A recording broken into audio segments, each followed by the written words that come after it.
সুবহানাহু ওয়া তাআলার ভালোবাসা যে কোনো মুমিনের সবচেয়ে বড় কামনা, সবচেয়ে বড় চাওয়া, সবচেয়ে বড় স্বপ্ন হওয়া উচিত। আর আল্লাহ সুবহানাহু ওয়া তাআলা যখন কোনো বান্দাকে ভালোবাসেন, আল্লাহ সুবহানাহু ওয়া তাআলা যখন কাউকে পছন্দ করেন, তখন বেশ কিছু আলামত আছে, বেশ কিছু চিহ্ন আছে যেগুলো দেখে আমরা অনুমান করতে পারি, ধারণা করতে পারি আল্লাহ সুবহানাহু ওয়া তাআলা কাকে ভালোবাসেন আর কাকে ভালোবাসেন না। আল্লাহ সুবহানাহু ওয়া তাআলার ভালোবাসার যে সকল আলামতের কথা নবী আলাইহিস সালামের হাদিসে এসেছে, তার মধ্যে থেকে আমরা 4টি আলামতের কথা আজকে উল্লেখ করবো ইনশাআল্লাহ বিইذنিল্লাহ।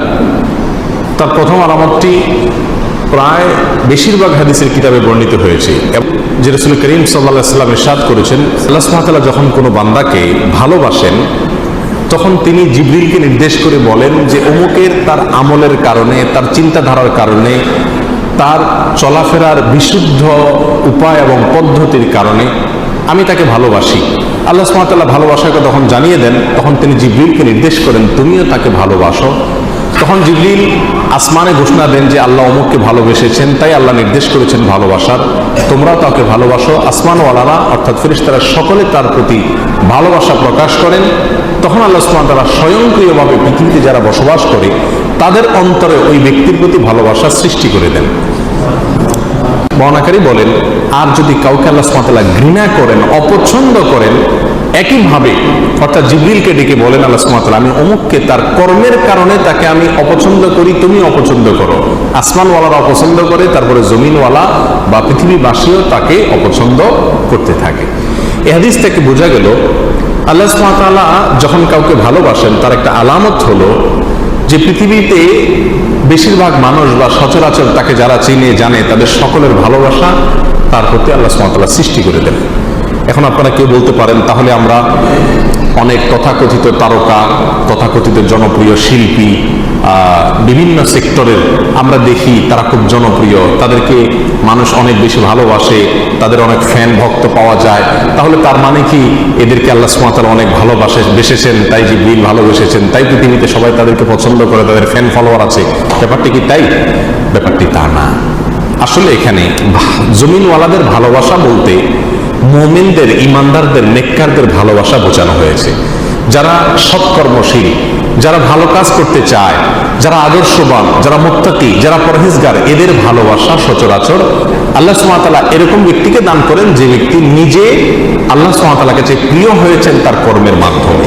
তখন ওই ব্যক্তিকে আল্লাহ সুবহানাহু ওয়া তাআলা অদৃশ্য এবং অবর্ণনীয় এক ভালোবাসা মানুষের অর্থাৎ মুমিনদের, মুত্তাকিদের অন্তরে আল্লাহ সুবহানাহু ওয়া তাআলা দান করে থাকেন।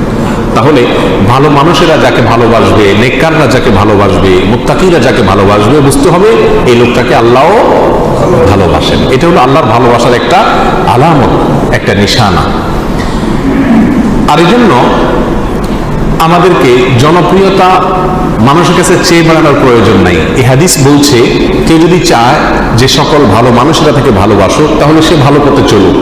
সে ভালো পথে চললে আল্লাহ সুবহানাহু ওয়া তাআলাই তার প্রতি মানুষের ভালোবাসা সৃষ্টি করে দিবেন, তার প্রতি অটোমেটিক মানুষের ভালোবাসা সৃষ্টি আল্লাহ সুবহানাহু ওয়া তাআলা করে দিবেন। অতএব আল্লাহ সুবহানাহু ওয়া তাআলা আমাদের সকলকে মানুষের এরকম ভালোবাসা দান করুন যে ভালোবাসাটি আসলে আল্লাহর ভালোবাসাকে প্রমাণ করে।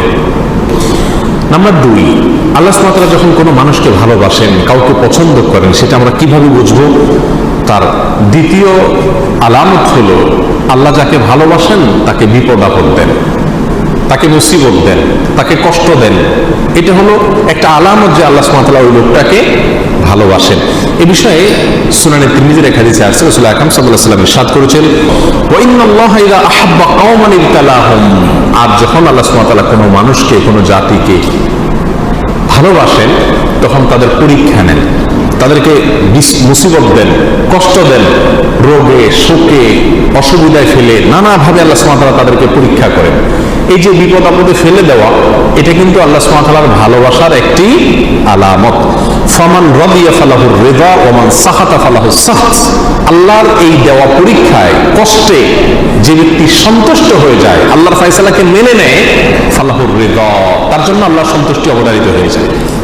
আর যে ব্যক্তি আল্লাহর এই ফয়সালায়, আল্লাহর এই কষ্ট দেওয়ায় সে অসন্তুষ্ট হয়ে যায়, আল্লাহর ফয়সালাকে মেনে নিতে পারে না, রিদা বিল কাদা, ইমানের গুরুত্বপূর্ণ একটা পয়েন্ট, এই বিষয়টি যে অর্জন করতে পারে না, বরং হাউতাস করে, অস্থির হয়ে যায়, গালমন্দ শুরু করে দেয়, আল্লাহ ফয়সালাকে সে অ্যাভয়েড করে, হ্যাঁ আল্লাহ লোক দেখে নেই, আমার উপরে সব বিপদ আসে, এই টাইপের কথাবার্তা বলে ফালাহুস সাখত, তখন ওই ব্যক্তির জন্য আল্লাহর পক্ষ থেকে অসন্তুষ্টি অবধারিত হয়ে যায়। আল্লাহ আমাদের মাফ করুন।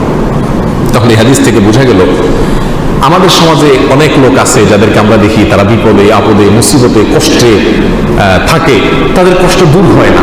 আমরা অনেক সময় বলে ফেলি যে এই লোকটা আল্লাহর কাছে কত অপছন্দনীয়, কত আল্লাহ তাআলার কাছে অপ্রিয়, কত বড় নাফরমান হলে তার বিপদ আপদ দূর হয় না, আল্লাহ একের পর এক বিপদে ফেলছে। তাহলে বোঝা গেল এরকম মন্তব্য করা এটা মূর্খতা সুলভ মন্তব্য, এটা কোনো মুমিনের মন্তব্য না।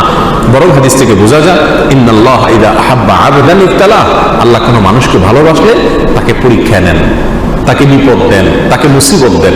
আমাদের জীবনে যখন বিপদ আপদ মুসিবত আসবে, এই হাদিসটা আমরা মাথায় রাখি যে এর মানে হলো আল্লাহ আমাকে পরীক্ষা করছেন, মানে আল্লাহ আমাকে ভালোবাসেন।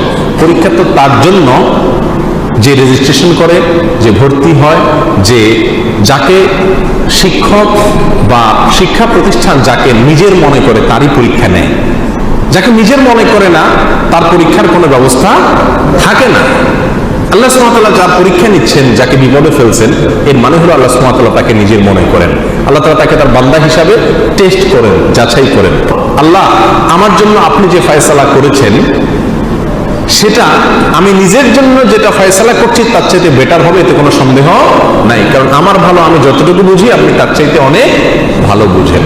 অতএব আমার এই বিপদের মধ্যে কোনো কল্যাণ নিহিত আছে, এটাকে মেনে নিয়ে সন্তুষ্ট চিত্রে আল্লাহর ফয়সালাকে গ্রহণ করে নেওয়া, এটাই হলো মুমিনের পরিচয়। আল্লাহ সুবহানাহু ওয়া তাআলা আমাদেরকে ভালোবাসেন, তার প্রমাণ হবে আল্লাহর পক্ষ থেকে আমাদের জীবনে ছোট বড় বিভিন্নভাবে পরীক্ষা নেওয়া। আমরা জানি কোরআনে কারীমে আল্লাহ তাআলা বিভিন্ন নবী রাসূলদের ঘটনা বলেছেন। এর ভিতরে সবচেয়ে বেশি কঠিন পরীক্ষা যার জীবনে আসছে তিনি কোন নবী ছিলেন? ইব্রাহিম আলাইহিস সালাম। ইব্রাহিম আলাইহিস সালাম সম্পর্কে আল্লাহ সুবহানাহু ওয়া তাআলা কোরআনে কারীমে একাধিক জায়গায় বলেছেন কি কি পরীক্ষা নিয়েছেন। ওয়াইদ ইবতালা ইব্রাহিম, যখন আল্লাহ সুবহানাহু ওয়া তাআলা ইব্রাহিমের পরীক্ষা নিয়েছেন, ইব্রাহিমের পরীক্ষা আল্লাহ তাআলা নিয়েছেন। কেন ইব্রাহিমের পরীক্ষা নিয়েছেন? আল্লাহ তো ফেরাউনের পরীক্ষা নেন নাই, আল্লাহ তো বলেন না আল্লাহ নমরুদের পরীক্ষা নিয়েছেন, আল্লাহ এটা বলেন নাই কোরআনে কোথাও যে আল্লাহ আবু জাহালের পরীক্ষা নিয়েছেন, আবু লাহাবের পরীক্ষা নিয়েছেন। তারা তো স্টুডেন্টই না, তারা তো আল্লাহর বান্দাই না, নেককার বান্দাই না, মুমিন বান্দাই না, যার কারণে তাদের পরীক্ষা নেওয়ার প্রশ্ন নাই। যার জীবনে বিপদ আছে, ইমানদার যদি হয়ে থাকে, তাহলে বুঝতে হবে সে আল্লাহর কাছে কোনো না কোনো কারণে প্রিয় হয়েছেন, আল্লাহ তাকে পরীক্ষা করছেন। বিধায় অস্থির এবং ব্যাকুল হওয়া যাবে না। আল্লাহ তাআলা আমাদের তৌফিক দান করুন। তাহলে দ্বিতীয় আলামতটি আমরা পেলাম আল্লাহর ভালোবাসা। তৃতীয়, আল্লাহ যখন আমাদের কাউকে ভালোবাসেন তার আলামত কি? এটা বড় জটিল আলামত, বড় কঠিন আলামত। তার আলামত হলো আল্লাহ সুবহানাহু ওয়া তাআলা তাকে দুনিয়া থেকে দূরে সরায় রাখেন, দুনিয়ার সাথে মিশে হাবুডুবু খেয়ে একাকার হয়ে যাওয়া থেকে আল্লাহ তাআলা হেফাজত করেন। আমাদের অনেকে আমরা দুনিয়া চাই, পদ পদবি অর্থ কড়ি প্রভাব প্রতিপত্তি, কেনা চাই, আমরা সবাই চাই এগুলা। কিন্তু আল্লাহ সুবহানাহু ওয়া তাআলা কিছু মানুষকে ভালোবেসে এগুলো থেকে দূরে সরায় রাখেন। সে চাইলেও ব্যাটে বলে হয় না। আল্লাহ সুবহানাহু ওয়া তাআলা তাকে দুনিয়া থেকে পরিকল্পিতভাবে বাই প্ল্যান ইচ্ছাপূর্বক আল্লাহ সুবহানাহু ওয়া তাআলা সরায় রাখেন। কেন? তার জন্য ওই জায়গায় গেলে ক্ষতি হবে। সে দুনিয়ার সাথে যদি মিশে যায় তাহলে সে ধ্বংস হয়ে যাবে। আল্লাহ সুবহানাহু ওয়া তাআলা তাকে বাঁচিয়ে রাখেন। এই প্রসঙ্গে সহিহ ইবনে হিব্বান, মুস্তাদরাক হাকিম, সুনানে তিরমিজি অনেকগুলো হাদিসের কিতাবে হাদিসটি বর্ণিত হয়েছে। রাসূল আকরাম সাল্লাল্লাহু আলাইহি ওয়াসাল্লাম বলেছেন, ইন্নাল্লাহা ইযা আহাব্বা আবদান হামাহু দুনিয়া কামা ইয়াহমি আহাদুকুম মারিদাহু আল মা লিয়াশফিয়া।